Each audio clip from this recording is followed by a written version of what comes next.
and then we'll talk about the issues. It was about a cocaine ring that operated along the west coast of the United States throughout most of the 80s. And they were selling cocaine in South Central. They were also selling it in Oakland. They were selling it in San Francisco. They were selling it in San Jose. And some of the money they were making was going to support an army that the men who ran the cocaine ring worked for, called the FDN. This was an army that the CIA started in 1981 and supported. Better known to us, most of us who remember news, the Contras in Nicaragua. So go right ahead. The men that were running the cocaine ring were top officials of this Contra army. And what we found was that they were selling this stuff in South Central, which is predominantly black section of Los Angeles, immediately before the outbreak of the crack cocaine epidemic. They started selling powder. Tons and tons and tons of powder cocaine was going into this one small area of the city. And from there, they sold it to Freeway Rick.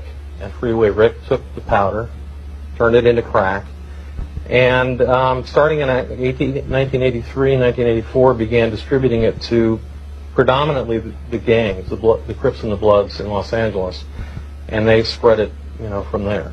From there. Now, since this has happened, you have butted heads with everybody in Washington, D.C., trying to get information about the story. Have you not? Yeah, we worked on this for a year, and it was only because some people at National Archives believe freedom of information means freedom of information. We got some documents that showed that pretty strongly that there were some CIA connections to this. Let's talk a little bit about those documents for a second, because there's a gentleman, this figure that we talked about yesterday on the show. His name is Blandón.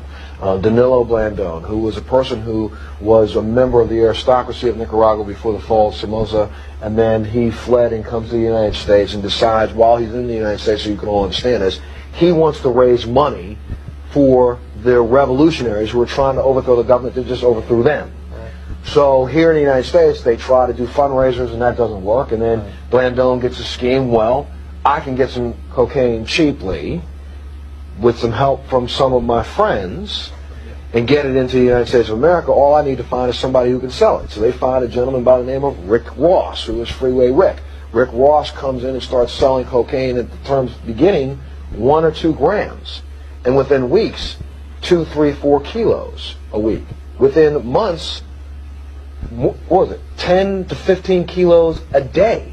Ricky Ross was selling cocaine to the point of making $3 to $4 million a day. He sold so much cocaine, it hurt his fingers to count the money. Not only in Los Angeles, but in Cincinnati, in St. Louis, all the way across America. So some can say, and this is the reason why people are so angry at you in your article, is that Ricky Ross, the dope dealer, was supplied by the CIA because Blandón first, and then we'll